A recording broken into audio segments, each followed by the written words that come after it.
శ్రీకాంత్ గారు, ఇది అంటే ఇలా చెప్పడానికి నాకు చాలా బాధగా ఉంది. ఎందుకంటే ఇప్పుడున్న జనరేషన్‌లో పిల్లల్ని చాలా ప్రీషియస్‌గా చూస్తున్నారు. ఎప్పటినుండో ప్రీషియస్‌గా చూస్తారు కూడా పిల్లలంటే. చిన్న పిల్లలని చూడకుండా కూడా చాలామంది ఇప్పుడు చంపేస్తున్నారు.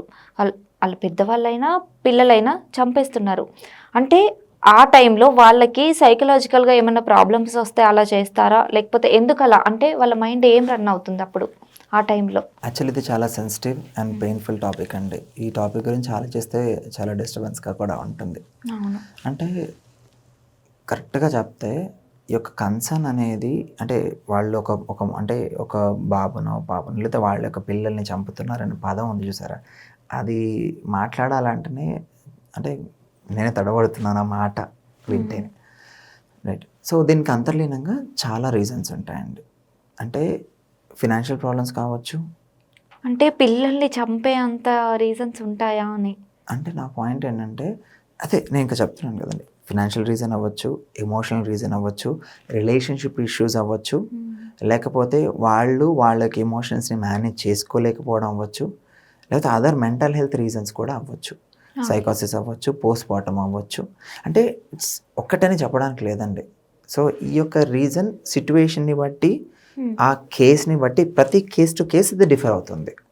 So, okay. ఇది దీనికోసమే చేశారు, ఇందుకోసమే చేశారు, ఇలానే చేశారు అనడానికి కూడా ఉండదు. హ్మ్. సో, అది జరుగుతోంది. ఆ ఇన్సిడెంట్స్ జరుగుతున్నాయనంటే it's completely every case is individual and unique. Hmm. So, వాళ్ళ పరిస్థితులను బట్టి, సిట్యుయేషన్స్‌ని బట్టి ఇలాంటి ఇన్సిడెంట్స్ అనేది జరుగుతున్నాయనే విషయాన్ని మనం గమనించాలి. So, okay. కొంతమందికి మెంటల్ హెల్త్ ఇష్యూస్ వస్తాయి. సో, ఆ మెంటల్ హెల్త్ ఇష్యూస్‌ని వాళ్ళు సార్ట్ చేసుకుందాం అనుకుంటారు. కానీ ఈ స్టిగ్మా హ్మ్. ఈ స్టిగ్మా వాళ్ళు ఏం చేస్తారంటే వాళ్ళు ఎవరిని అప్రోచ్ అవ్వరు. అవ్వకపోవడం వల్ల అది లోపలనే పైలప్ అయిపోద్ది. హ్మ్. ఈ పైలప్ అవ్వడం వల్ల సో, క్షణికావేశంలో పిల్లలేదో అడగడం, వాళ్ళు ఎక్స్‌పెక్టేషన్ తగ్గట్టుగా చేయకపోవడం వల్లనో, వీళ్ళేదో విసిరేయగానే ఏదో తగిలి అట్లా ఇబ్బందయ్యి కూడా అవును. కొన్ని ఇన్సిడెన్సెస్ జరిగినయి ఉన్నాయి. సరే, కొన్ని ఇన్సిడెంట్స్‌లోనే ఇంజ్యూర్ అయిన ఇన్సిడెన్సెస్ కూడా ఉన్నాయి. అంటే అవును. మనం చూస్తూ ఉన్నాం రెగ్యులర్‌గా. అది కాకుండా రిలేషన్ ఇష్యూస్ వల్ల భార్యాభర్తల మధ్యలో కన్సర్న్స్ అవ్వడం వల్ల వాళ్ళ మధ్యలో ఈ డిస్టర్బెన్సెస్‌కి ఎఫెక్ట్ అయిన సిట్యుయేషన్స్ కూడా మనం చాలా చూసాం. హ్మ్. సో, ఏదైనా గానీ ప్రతి incidents depends upon the situation, depends upon the consequences. అంటే వాళ్ళ మెంటల్ హెల్త్ ఇష్యూస్ అంతర్లీనంగా దాన్ని బేస్ చేసుకొని ఈ ఇన్సిడెంట్స్ అనేవి జరుగుతున్నాయి. అయితే ఒక సైకాలజిస్ట్‌గా మనం ఆలోచిస్తే ఇట్లాంటి ఇన్సిడెన్సెస్ లేకపోతే ఇట్లాంటి ఆలోచనలు, నెగెటివ్ థాట్స్ అనేవి ఎప్పుడైతే ఒక మనిషికి వస్తాయో, వారు గనక ఒక సైకాలజిస్ట్‌నో, సైకియాట్రిస్ట్‌నో అప్రోచ్ అయ్యి వాళ్ళ యొక్క పెయిన్‌ని లేకపోతే వాళ్ళకున్న ఇబ్బందిని గనక ఒకసారి గనక చూపించుకున్నట్లయితే, చెప్పినట్లయితే ఒకవేళ సైకలాజికల్ కన్సర్న్ ఇప్పుడు జస్ట్ థాట్ ప్రాసెస్ అయితే కూడా as a psychologist we will counsel nicely and we will help them అండి. హ్మ్. ఒకవేళ గనక ఏదైనా సైకియాట్రిక్ లేదా mental health issues beyond level ఉంటే దానికి we will refer to the psychiatrist or else వాళ్ళు డైరెక్ట్‌గా సైకియాట్రిస్ట్‌ని అప్రోచ్ అయినా గానీ వాళ్ళకి హెల్ప్ చేస్తారు. Through okay. Medicine or something like that. So, దానివల్ల ఏమవుతదంటే సమస్యలు రాకుండానే మనం దీన్ని ప్రివెంట్ జేయొచ్చు. Okay. So, just I want to share a incident అండి మీకు. హ్మ్. సో, ఒక ఇన్సిడెంట్‌లో ఏంటంటే సింగిల్ మదర్.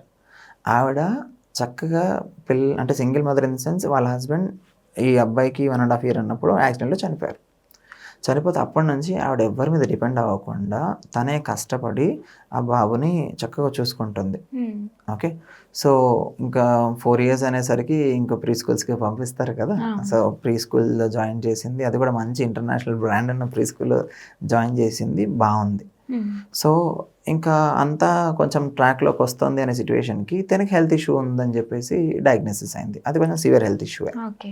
దాంతో తను ఆలోచించుకొని ఎవరికీ చెప్పుకోలేక, ఎవరిని హెల్ప్ అడగలేక అండ్ పిల్లోడు ఏమో చిన్న పిల్లవాడు. ఒకవేళ గనక నేను పిల్లవాడిని చూసుకోకపోతే నా పిల్లవాడిని ఎవరు చూసుకుంటారు? హ్మ్. అంటే ఇబ్బందే అవుతది. అవును. అని ఆలోచిస్తూ తను తెలియకుండానే ఒక కైండ్ ఆఫ్ డిప్రెషన్‌లోకెళ్ళిపోయింది. హ్మ్. తను డిప్రెషన్‌లోకెళ్ళిపోయిందనే విషయం కూడా తనకి తెలీదు. ఓకే. ఎందుకంటే మెంటల్ హెల్త్ ఇష్యూస్ ఎవరో ఒకరు ఫైండ్ ఔట్ చేస్తే గాని అది అవును. తెలీదు. నంబ్ అయిపోవడం, ఈవెన్ ఆ బాబు వచ్చి మాట్లాడినా గాని మాట్లాడకపోవడము, డల్ అయిపోవడము ఇదంతా కూడా. హ్మ్. ఇట్లాంటి సిట్యుయేషన్ వల్ల ఏమైపోయిందంటే తను చాలా సివియర్‌గా ఎఫెక్ట్ అయింది. ఒక్కొక్క సిట్యుయేషన్‌లో అండి ఒక బాబు ఏదో అడిగితే అంటండి ఆవిడ చేతిలో విసిరేసింది. హ్మ్. జస్ట్ అయితే ఆ బాబు ప్రాణం పోయేదట. తర్వాత తను రియలైజ్ అయ్యి తను హెల్ప్ తీసుకొని అంటే ఇంకా ఇంకా అనిపించింది ఇది ప్రమాదం జస్ట్ రోడ్లో తప్పింది. కానీ ఒకవేళ అది ప్రమాదం అయితే పరిస్థితి ఏంటి అని చెప్పేసి అవును. తనకి డౌట్ వచ్చి then she realized and then she came out and help తీసుకుంది. ఇప్పుడు చాలా బాగుంది.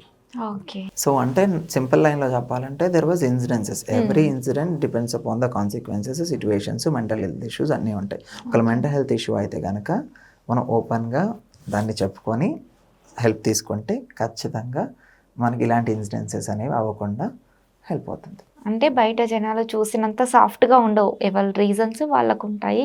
ఎవరి ప్రాబ్లమ్స్ వాళ్ళకుంటాయి. కాకపోతే prevention is better than. Okay అండి. ఓకే.